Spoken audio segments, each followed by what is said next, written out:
If you get sleepy watching my video, it's because I have the voice of an angel.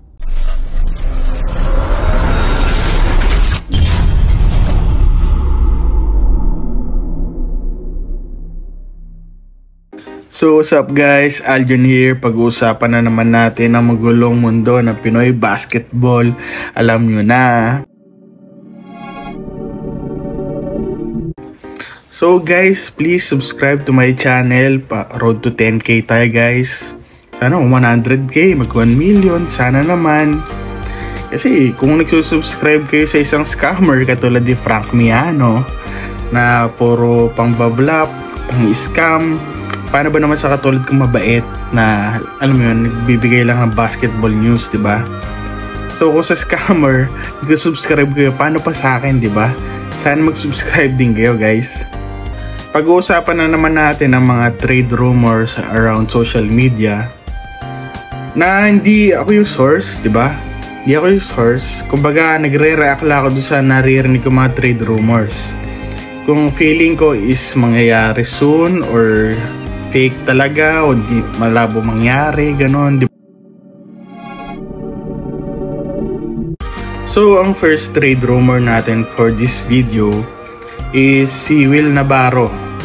Si Will Navarro na pinag-usapan natin last time na gusto ko ng token text for Mikey Williams. Pero hindi natin alam kung babalik pa si Mikey Williams dito, di ba? Kung si Will Navarro daw ay tinatarget ng SMC Group. Ang sabi ni Snow Badua sa live nila ay gusto siyang makuha ng Ginebra San Miguel kasi nakukulangan pa sila sa shooter. Totoo naman kasi kung nandiyan si Jeremiah Gray talaga meron sila solid na shooter, di ba? Kung hindi na trade si Arven Tolentino, may shooter sana sila. Shooter din naman si LA, sila Pinto, si Jamie Malonzo, pero hindi sila yung sharp shooter talaga na katulad nila nila Jeremiah Gray, nila Arven Tolentino. So target ng SMC nga si Will Navarro makuha sa Northport. So kung ganito mangyayari, kung matutuloy man yung trade na yun, possible na maging trade option doon si Jeremiah Gray. Kasi nga nakita na nila na injury prone, ganon. Dalawang ACL na, di ba? Para din nga na to si pangalan nito. Ano ba yung nangyari? Si Art de la Cruz, di ba? Ilang beses na injured, so tinrade nila, tapos nga wala na sa liga, di ba? Pero si Jeremiah naman, malaking chance na magtagal dito sa liga basta healthy. Tsaka bata pa eh. So, baka yung mangyari, Will Navarro for Jeremiah Gray, pwede mangyari yun. Ang di lang fair doon kasi nga injury prone na si Jeremiah Gray. Pero kung naglalaro naman ng healthy is sobrang galing na player. Si Sidney Onwubere tapos first round pick or second round pick for Will Navarro. Pwede mangyari yung trade na yun. Farm team naman to, papayag naman yan eh. Kasi gusto na rin naman ni Onwubere umalis doon kasi nga wala siyang playing time. Pero parang nagka-playing time siya ngayon All Filipino Cup nga kasi nga dahil sa mga injuries katulad kay Scottie Thompson, diba? So pwede mangyari yun. Babalik na lang ulit siya sa Northport na nung nasa Northport siya is maganda yung pinapakita niya. Maganda yung performance si Sidney Onwubere. Or possible si Aljon Mariano na yun nga injury din ngayon. So baka yun nga napunta na rin sa Northport. Pwede yung possible yun. Aljon Mariano for Will Navarro. Siguro lagyan na lang ng second round pick. Kasi magaling naman si Aljon Mariano. So although magaling naman yung Onwubere, pero mas nagagalingan ako kay Mariano eh. Kasi siguro kung si Onwubere first round pick tapos si Aljon Mariano and second round pick for Will Navarro. So pwede mangyari yun, di ba? Ginebra yan eh, SMC yan eh. Farm team yan. Al Francis Chua pa ba? Kayang-kaya. So next trade rumor natin is about Jason Perkins. na sinasabi nila na unhappy na daw sa Phoenix Fuel Masters. Well, umabot naman sila ng semis pero nung last conference, pero di sila umabot ng finals. At ngayon mababa sila sa standing, di ba? Pangit ang record nila ngayon. So baka naging unhappy na siya sa team nila. So meron naman talagang history din yung Phoenix ng maalis yung player. Tulad ni Macho Wright, pumunta ng Japan. Si Calvin Abueva napunta sa Magnolia. Si Vic Manuel napunta sa San Miguel. Si Banchero napunta sa Meralco. Banquero.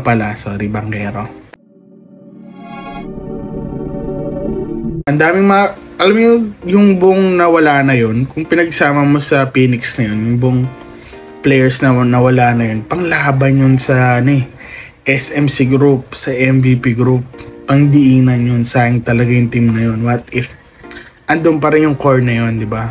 Siguro pansin niya, siya na lang yung dun, siya na lang yung natira dun sa core na yun, di ba? Sayang nasayang na panglaban sana sa big teams. Pwede siguro mangyari to, sabi nila sa SMC. Gusto ng SMC daw si Jason Perkins.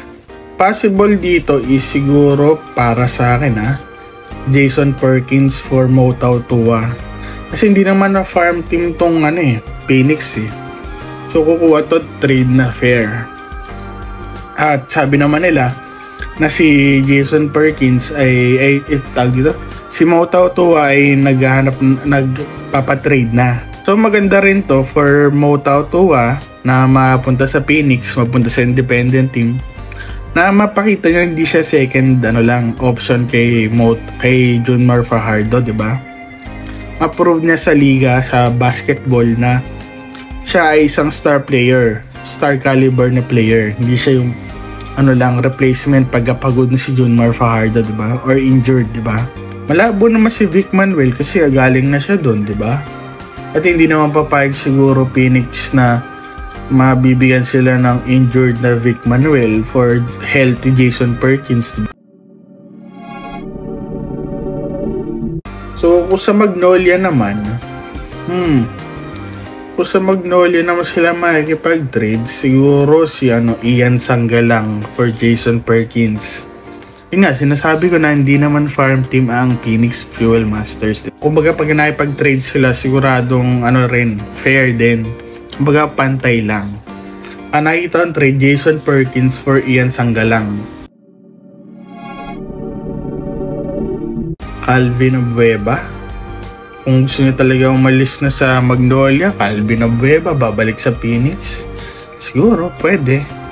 Pero kung ako sa Phoenix kung ako yung may pag-trade, ay si Ian Sanggalang siguro ang pwede na fair trade for them. So sa Ginebra naman, di naman papalamang tong Phoenix, di rin papalamang tong Ginebra. Ang hirap ng trade na yon. Jeremiah Gray for Jason Perkins, na alam nilang 2 ACL na. Ang hirap papunta sa Ginebra to Malamang hindi naman nila papakawalan si Christian Standhardinger, di ba? Yung pakakawalan na Ginebra yun. Japet Aguilar, baka mag-retire na yun sa Ginebra. Wala akong nakitang possible na papayag ang Phoenix kung hindi naman sila farm team, di ba? Ba't sila papayag magpalugi, di ba? So yun sa Ginebra siguro wala akong nakitang possible trade sa kanya. Sa MVP group naman, sa MVP group, siguro token text. Ano ba kaibigay ng token text na mabigat na kapantay ni Perkins? Sa big man, wala BGR, kakapasok lang doon. Malabo Poy Eram na laging injured niya, malabo din. Wala sa token text. Siguro sa Meralco pwede. Siguro kay Cliff Hodge for Jason Perkins.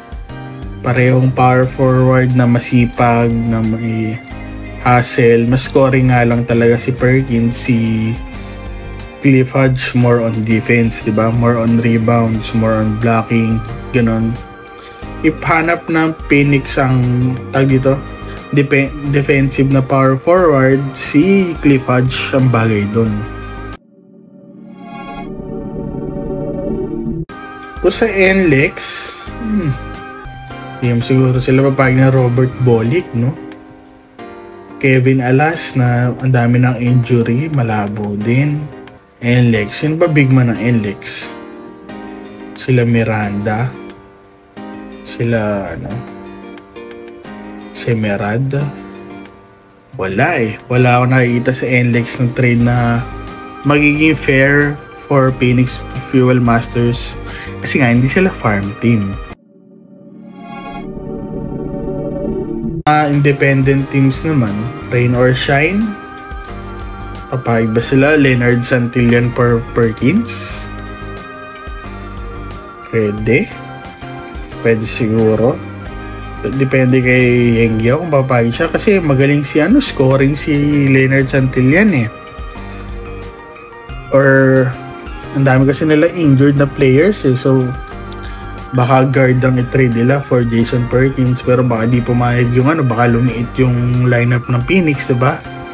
So malabo siguro sa rain or shine. Kung sa Converge Fiber Xers naman, wala akong makitang trade sa kanila kundi si Aranya, Justin Aranya, pero malabo to, bata pa kasi tsaka kaka-extend lang ng 3 years na contract sa Converge Fiber Xers.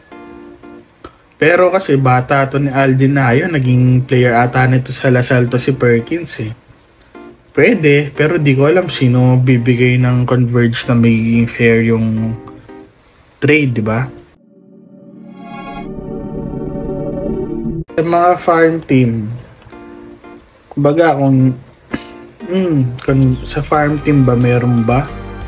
Siguro si Arvin Tolentino for Jason Perkins, yun, magandang trade yun. Fair na trade yun, for sure. Meron pa ba sa Terra Firma? Andreas Kahilig, Wami Chongson. Siguro Andreas Kahilig and Wami Chongson for Jason Perkins. Mga ganun trade siguro kung sa Terra Firma Jeep. Sa Blackwater parang wala Wala akong makitang possible trade sa kanya doon sa Christian David. Papayag ba? First year pa lang ni Christian David, diba? So hindi pa siguro iti-trade yun. Wala akong makitang trade sa nila na papayag pwede siguro si Troy Rosario, no? Troy Rosario for Jason Perkins. Baka yung trade na yun pwede mangyari. So guys, may suggestion ba kayo sino pwede ma-trade for Jason Perkins kung matutuloy man siyang ma-trade, kung di talaga siya masaya sa Phoenix? Mag-suggest kayo guys kung saan siya pwede ma-trade or ayaw niyo siya ma-trade, gusto niyo siya mag-stay sa Phoenix talaga. So thank you guys for watching. Like, share, subscribe. Alam niyo na mag-subscribe kayo kung sa scammer nga katulad ni Frank Miano nagsusubscribe kayo, diba? Paano pa sa akin na hindi naman scammer na nagre-react lang sa mga trade rumors. Guys, thank you for watching. See you on the next video.